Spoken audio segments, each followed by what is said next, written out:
Hello, Floriani Club. Today we're going to learn to do realistic shading using a couple of tools.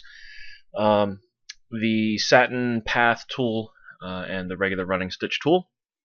And I got this technique. I am totally ripping this off of John Deere. I saw a YouTube video where John Deere demonstrated this exact same thing using his program, Perla. So in the unlikely event that you're watching, John, thanks. So anyway, let's get started. We're gonna be working from a backdrop today. Open up your program, get to My Floriani Today, and choose Create a New Design. Click on that. And then we're going to work from a backdrop, and there's actually, in a relatively recent update, they added these libraries up here. And we're going to use one from the backdrops library, something that everybody is going to have, so that everybody can follow along and not have to try and find the artwork for what I'm doing. Just click on this icon here that says Backdrops Library, and we're going to scroll down here. It's like a little sun with a happy face is what we're going to do here. It is right here. It's FBD058. This is the thing that we're going to do. Okay, so just bring that up. When it comes in, it's pretty small, so I'm going to change the size of this. But notice we don't have any way to resize it that you can see right off the bat. So we're going to use the backdrop tool, which is over here. It looks like a little mountain scene. Left click on that, and there we can actually increase the size of this. I'm going to go ahead and change the size from 1.49 inches to 3 and hit apply. I'm going to make it a 3-inch design. So once you've got that, just we're going to go ahead and hit our select tool to get off of the backdrop tool. I'm going to zoom in about 400%.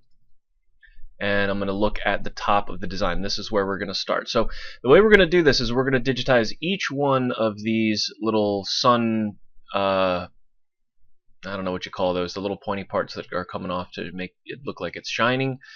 We're going to do each one of those separately. And what we're going to do is, instead of using a standard fill, complex fill rather, like I normally have you do when we digitize by hand, we're going to actually use a satin stitch. And so I'm just going to show you the way that I'm going to do that. And I'm also going to show you how to make your own underlay. Rather than use the built-in underlay, we're going to actually make our own underlay today. So we're going to start off to make the underlay using this tool up here at the top. I know I normally have used the digitizing tools at the bottom. Instead, today we're going to use these digitizing tools at the top. So we're going to click on Run Stitch. And then you can start kind of, I'm going to do this center one first. I'm going to start off to the left and just click one click into the center here, and then I'm going to make a zigzag shape. See how I'm just clicking one click each time one of these little blue dots shows up? That's one click, and I'm actually making what's going to be my underlay. Okay, and then we get to the top, we're going to go a straight line down and then back out to where we started from. Okay, so that's all. Each one of these blue dots is one single click, and now I'm going to right click. That will generate this, and what this does is, using this tool, it has it automatically turn it into stitches. I'm going to put it in 3D. We can see that that is automatically turned into stitches. I didn't have to turn it into stitches manually. And we're going to change the color of this. I'm going to make it to match the color that that is. Notice I've got like a million different colors to choose from because I'm on a thread chart with a lot of colors. I'm actually going to change it off of this Floriani thread chart to embroidery, which has only 64 colors, makes it easier on me. So I'm going to pick this color here, this tangerine. It kind of matches the color that it's supposed to be.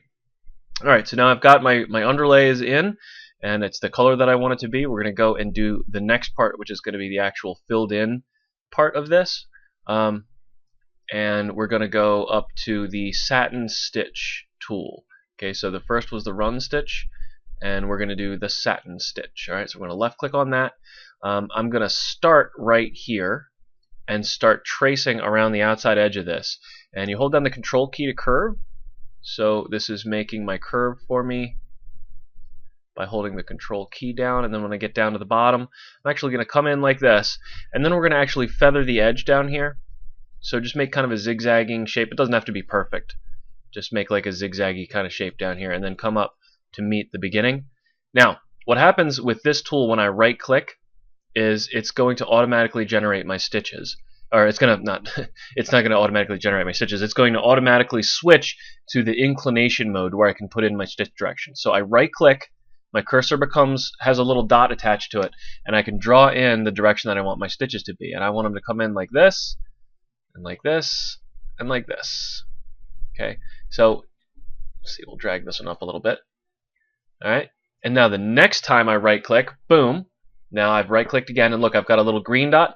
This is where the start of my design is going to be, and I want that to be right where I stopped my underlay stitch. So I left click, and then I'm going to, now that it's got a red on there, and that's the stop, and I click here, and that's where the design is going to stop. Now this warning is going to come up, which is warning me that I've created a satin stitch that's too wide, but the program doesn't know that I'm actually going to use a different type of fill for this that I can make as wide as I want. So really I can just click OK here, or I could just click do not show this warning again, and then OK, and then that won't come up anymore. Now if you tell it not to show this warning again, then it'll never tell you that you've made a satin stitch that's too wide.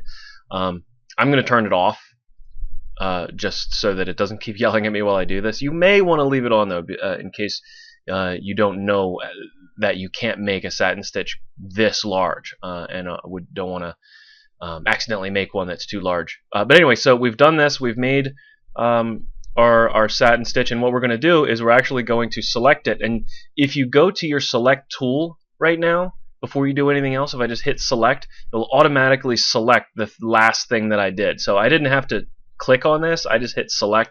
It automatically selected my satin stitch. And what we're going to do is we're going to change the fill pattern over here from satin to random, and then change the stitch length to 5 and hit apply. And look what that's done. It's created this kind of realistic look for our stitching, and this feathered edge down here is going to make sure that there's not a hard edge when we put our fill for the center of our sun over it. It's not going to have a hard edge that's going to look weird, and it guarantees that it's going to have a little bit of overlap, so that there's no gap. So there's no big bump and there's no gap, because we've got just really low density stitches coming in down here. This is what we're going to do basically. We're going to repeat this all the way around our shape. So we remember our stop, we put in that red dot we put in right here, so we know that if we start our next segment right here, there will be no jump, and the design will flow kind of evenly from one place to another. And this is what we're going to do all the way around here. So we're going to start off with the run stitch again. We're going to start our clicking right here where our stop was on our last one, bring it out to near the center, and then do your zigzag to create your underlay. Just making that zigzaggy zigzag here. Okay, and then back down and out. Right click to generate. Now we go up to our satin stitch again, and we're going to start. It doesn't really matter where you start clicking. I'm just in the habit of starting right there now, so because what matters is where we set our start and our stop points. Okay, and now we do our little zigzag here at the bottom, and then meet up with the first one. Right click, we've got our dot on our cursor. That means we're doing stitch direction now, so click and drag it down. And I'm going to do for this, I want it to kind of bow in a little tiny bit towards the ends. So that's why I'm putting these. Let's see how it looks if I do them down a little bit lower here. You can experiment with the placement of your inclinations, and if it doesn't look right, just undo it. So I'll do this one with these guys a little farther down than I did the last one. Now right click again, set our start point, which is going to be right here, and our stop point, which is going to be right here, so it'll meet up with our next start point. Okay. Now what do we have to do next? We have to take this and turn this satin stitch into a random satin fill. So we're going to hit our select tool, selects the last thing we worked on, okay, which is the satin path that we just drew. We're going to change the pattern from satin to random. We're going to change our stitch length from 3.5 to 5. And why am I doing that? The longer your stitch length, the less dense the design is.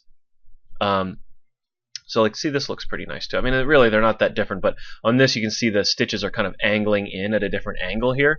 So the farther down I put those inclination points, you can see how this one is much more kind of rigid as it goes along, and this has got a little bit more of a flow to it.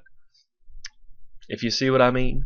But anyway, so the increasing the stitch length to 5 millimeters, that is making this less dense. It makes it easier to sew out on various materials. So back to the run stitch. We start here. We're doing our underlay again. We click here, here, and we make our zigzag all around here.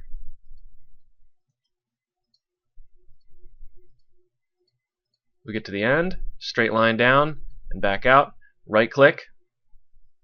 And the reason we're putting our stitches in going this way is because our stitches are coming in on top this way.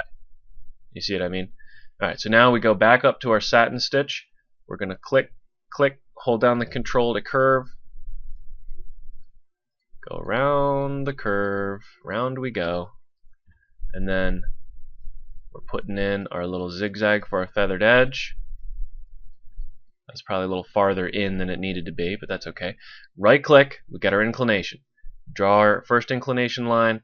I'll draw the other ones in. Right click again. Start point is here, stop point is here. Select tool selects our element. We go the pattern, change from satin to random, the stitch length to 5, and hit apply. We're going to continue doing this all the way around this design. So if you want, you can skip ahead. I'm going to do this whole thing on video.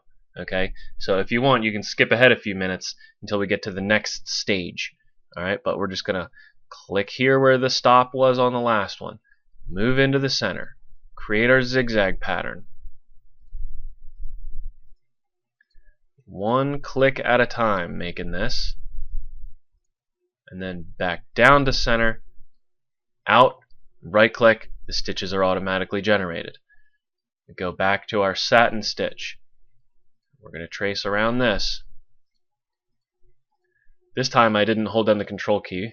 I'm going to start doing that though. It does make a nicer looking curve when you hold down the control key. Draw my little zigzag in at the bottom. Right click to generate, or actually right click to set the inclinations. I'm really starting to like this satin stitch tool better than using the satin stitch tool down here. I like that it forces you to set your start and your stop points, because I always forget to do that, and then my design is pathed in a really crazy way. Random, stitch length on 5. Hit apply. See how nice this looks? I really dig the way this stitch looks. I think that's really interesting. And I never thought to use the satin stitch tool this way. Start here, go to the middle. Bump, bump, bump, bump, bump. Making my zigzags. Making my zigzags for my underlay. We go down here. Right click to generate. Lovely. Satin stitch. Just start clicking. Hold down my control key.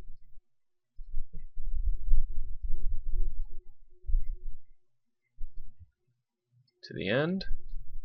Then we draw our zigzaggy zigzag in.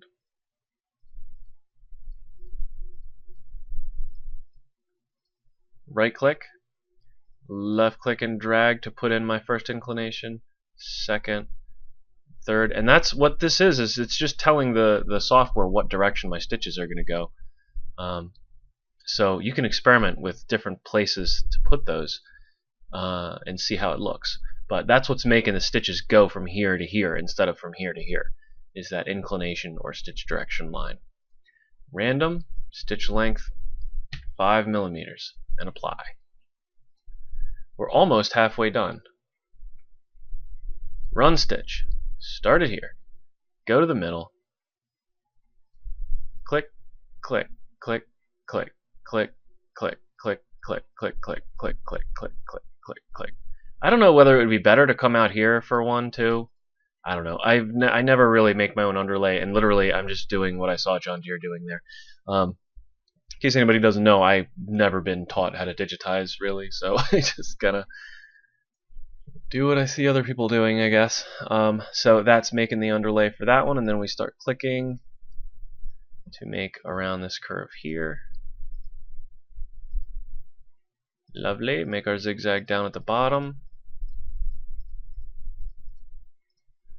Right click, get our inclination line, draw them in whatever way you feel appropriate. Actually, I think I might have messed that one up, so I'm moving it around. There we go. Right click, start, stop, and it's generated. Yeah, I do like that tool better than the other way that I've been showing people how to do it. Let me show you what the difference would be, by the way. Okay, so say I was doing this. We're interrupting here. I would normally tell people to use the line tool. Draw your shape in like this. Oops, I'm doing it quickly and not curving it. Draw your shape in like this. We'll make our thing here at the bottom. Okay, and then right click, we're left with artwork. We'd have to go down here and choose Satin Stitch down on the bottom, and then put the inclinations in after that, and then I'd have to manually go in and move my start and my stop points, then right click and generate. You end up with the same thing, but it's more steps. Okay, so anyway, that's what I'm talking about. If you haven't watched any of my other videos, that's what I'm talking about. The other way. That's the other way. Now that was stupid of me to do that without putting the underlay in first, because this actually will work just fine. I don't need to redo it. Make it random, stitch length on 5, and hit apply. See, it looks just the same as the others, really. But yeah, I needed to have that underlay, and so what I can do is just go in and do my run stitch. We'll start it here, go into the middle, come back out here, zigzag. This will show you how to change if you need to reorder something anyway. Bump, bump, right click. Okay, all we have to do is go down to the bottom and drag this latest run that we did. I'm looking in the sequence view here, by the way. Drag this other run that we did and drop it right on top of the one right before the one I want. Boom, and now it is ordered in the right order. Okay, so you can move your sequence like that. You can also right click on it and choose move up or down. So if I move this up, then it moves it up a level, which I don't want, so I'm going to move it back. But I could have right clicked on it and chosen up, and it would have moved it up into position that way too. Anyway, back to what we were doing. Underlay.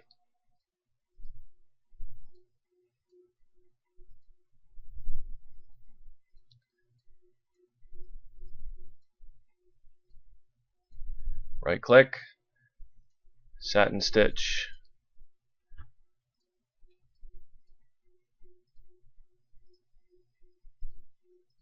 draw the zigzag down at the bottom. Most of you have probably already skipped ahead and are not even watching me do this, which I really cannot blame you because this is pretty repetitive. Okay, select tool, change it from satin to random, and the stitch length we set to 5. Lovely. Okay, coming around this design here, running stitch, bring it into the center, start doing our zigzags, put our underlay in, our underlay that is perpendicular to our stitching.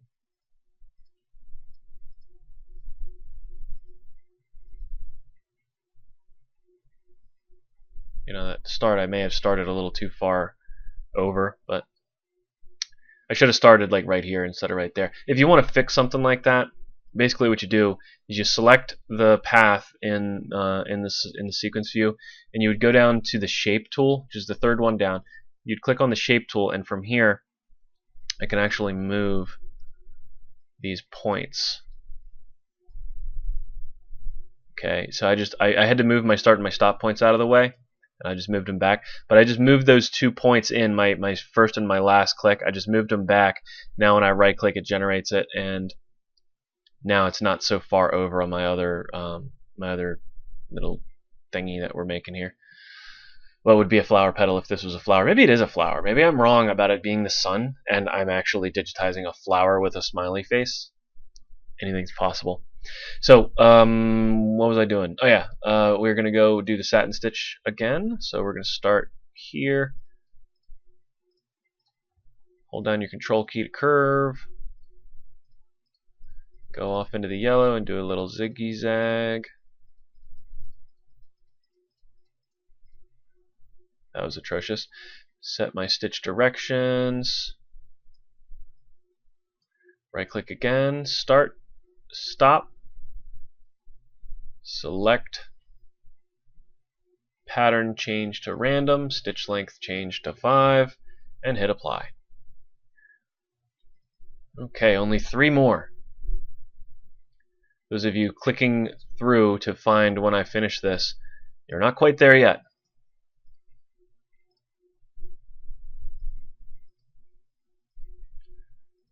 So advance time a little bit more.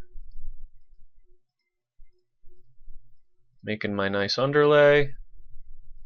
Okay, right click, generated. I don't know why I never used those tools up there. I don't know. And I think it's because I learned to digitize using Masterworks, which is like almost the exact same program as this, except it doesn't have buttons like these. It has buttons like these. So like those are the ones that I think to use because this is exactly like that. But these tools are nice. I like them. They are growing on me. Right click, put my start point, my stop point, select, change it to random, stitch length to 5 millimeters, and hit apply. Okay, 2 more. Moving right along here. Running stitch, start there, up, over, zigzags.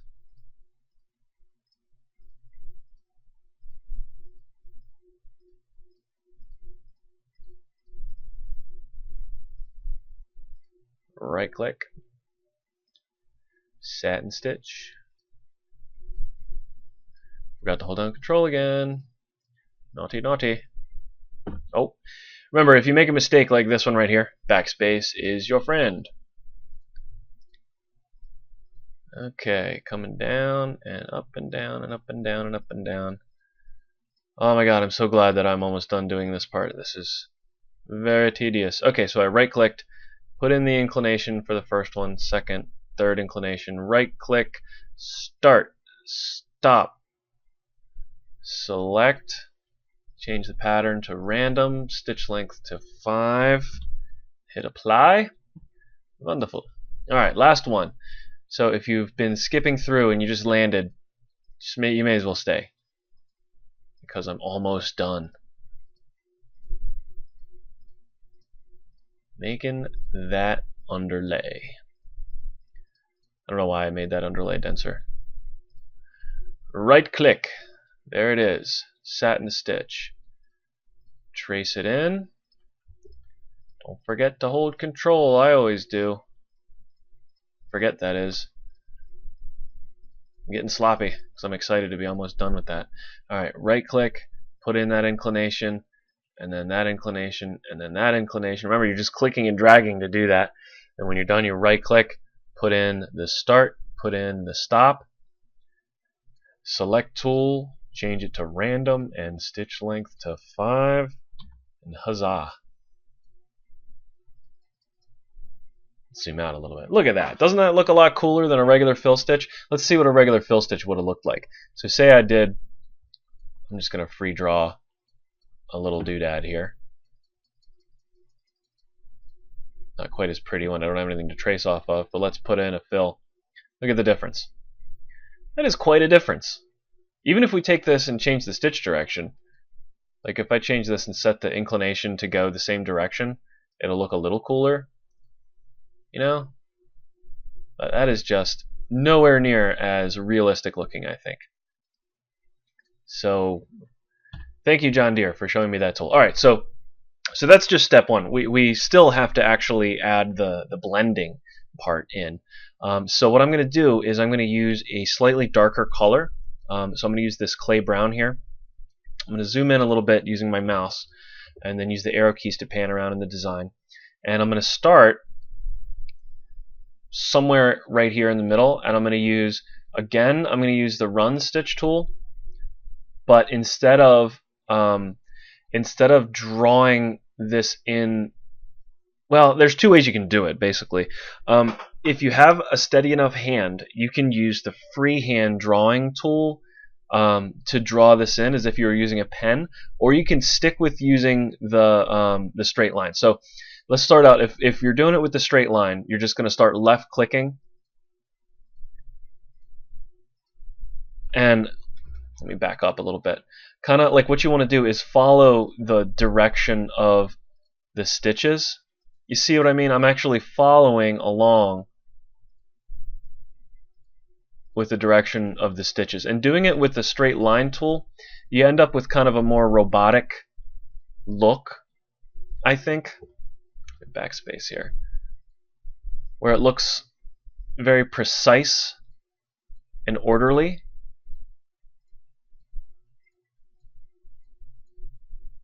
Okay, I'm going to right click to generate right here, and we can see how that blends in really nicely. The other way to do this is to do it freehand, and the way you would do that is you would hit the F key on your keyboard and see how it turned into a pencil. Now I'm just going to start this right where my other one was, and this is going to make a more organic look because I'm free drawing it. Okay, you got to have a steady enough hand for it. Now let's right click to generate that. Oh, look at that. It made it so that it didn't turn into stitches. That's weird. Okay, so I have to actually turn it into a run stitch there. Down to the bottom left-hand corner is the run stitch button. But I guess you can't really tell that much of a difference, but these are much straighter than these. So kind of up to you which way you want to do it. I'm actually going to do it, I think, I'm going to do it the standard way. And to switch it back, if you switched it to freehand, you hit Q. And if you look down in the bottom, you've got, or I'll zoom in on it. Edit run paths, enter run paths points QFB. Q is the standard, like, you know, click once, make a line. F is freehand, and B is Bezier, curve. Okay, so if you ever accidentally switch it, that's how you switch it back. All right, so I'm gonna go back down here. I'm gonna start where my other one stopped and just come in and start drawing my shading in. Yeah, this looks nice doing it this way. I like this with the straight lines. My sample that I'm going to show you a picture of, I don't think that the shading, because I did the sample earlier while I was at work, and I'm redigitizing it now in front of you. My sample, actually, the shading I think isn't going to look as nice as this looks, because I did it kind of more haphazardly, and I didn't really follow the stitches the way that I am in this one. See how I'm basing the direction that my angle is based on the direction of the satin stitch that we put down first. So I think that the threads are going to settle more naturally in and give me better looking shading. Now the only way I've really tried to do shading in the past is with the gradient tool that comes with the program, and I'll be honest with you, I've never had good results with that because it puts its own underlay in and it does its own pathing, and that just kind of messes up the way the design looks. Here I'm actually getting off of, I got to pay attention to what I'm doing because I was kind of getting off of the direction of the stitches. And remember, if you mess up, you can always just hit backspace to undo anywhere that you've clicked erroneously.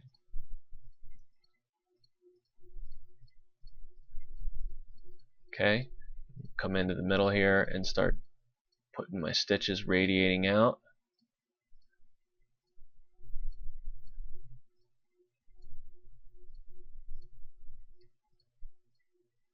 So you can imagine, you know, different situations where this would be useful when you're trying to put texture and dimension in a design and being frustrated that that flat fill looks so boring. This is an alternative type of fill that you can use. Alright, so I'm going to right click, automatically generates my stitches, and look how pretty that is. I love it. Alright, so to finish this off, we're going to put the yellow in the middle, and we're going to do the smiley face. So I want to hit the eyeball. I'm going to go in my sequence view. I'm going to hit the minus sign to collapse this and collapse this so that these guys, all I see is just the basic shape, and hit the eyeball next to them that hides them. Okay, so we want to just put in our big circle here. So we're going to go in, we're going to use the circle tool. Okay, it's under artwork and ellipse. We're going to left click and drag to create our circle. And if nobody's ever shown you how to make a perfect circle on a computer before, what most people try and do when they're drawing a circle on a computer is they start in a corner of the circle and go down. That is not how you do it. No, no, no. Although I still did make a perfectly sized one, because I just can't help myself. But what you want to do is you want to imagine a box around the circle. So like a box that's going around it like this.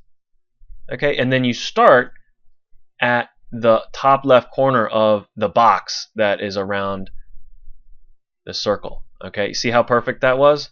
Boom, that's how you do that.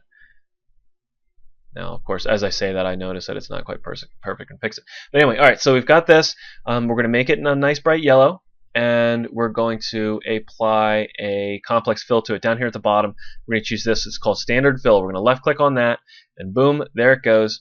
And yeah, that's it for that. We're going to hide that. We're going to go in and we're going to draw, let's see, let's use our magic wand tool. We're going to left click on the eyes. Oh, I should have made those black. So go back into your sequence view and make them black. Black, make the other one black. Okay, and then we'll do the same thing for the mouth. We'll left click on that. So we've got our eyes and our mouth. Click on our eyes and we're going to make them a fill, but what we have to do is select it, use the standard fill down here. What we have to do is we're going to change the direction because the stitches on the sun's face are going this way. We want these stitches to go this way. So we're going to use the inclination tool, add inclinations, and make the inclination go this way. Okay, if you don't see add inclinations, hit the little thing under here. It's the second one over. Okay, add inclinations on him, and then we'll do the same thing on this one, which the other thing we could do is actually copy this and paste it instead of doing it twice, but I'm just going to do it twice. Okay, inclinations, oink, oink. Okay, and then for the last bit here down here, we're going to do the auto satin tool down here. This one. Boom, it'll automatically make a nice satin stitch for his smile. Lovely. We're going to turn back on by hitting the arrow keys. Or not the arrow keys, the eyeball keys. We'll turn all of our fills back on, and there we go. There's our little design. So it's a realistic. Well, I mean, obviously the face isn't realistic, but the whole point was to show you how the shading works on these. And when you actually go and sew this design out, you actually see that everything flows together very well. Oh, you know what I forgot to do is take out the automatic underlay. So I guess the last step is to go up and select this. We should have been doing this all along. We select our whole orange, the one that we did first, and set the underlay, hit parallel, and turn it off. Just hit apply and get rid of that. Apply so there's no underlay. Why is it not going away? No underlay. Apply. And it puts an underlay there anyway. Oh, because... Yeah. Okay. Never mind. Yeah. It did it automatically. It's also got it's got the running stitches in there are the same color, and that's okay. So the ones that we wanted to turn underlay off on, the underlay is in fact off. Yeah. If you understood exactly what I just said, then congratulations. But anyway, that's what I wanted to show you. Was how to do this kind of like feathering to add like a color gradient to your designs, and using that that satin tool to make an interesting looking fill. So I hope you enjoyed the video. Thanks for watching. I'll see you in the next one.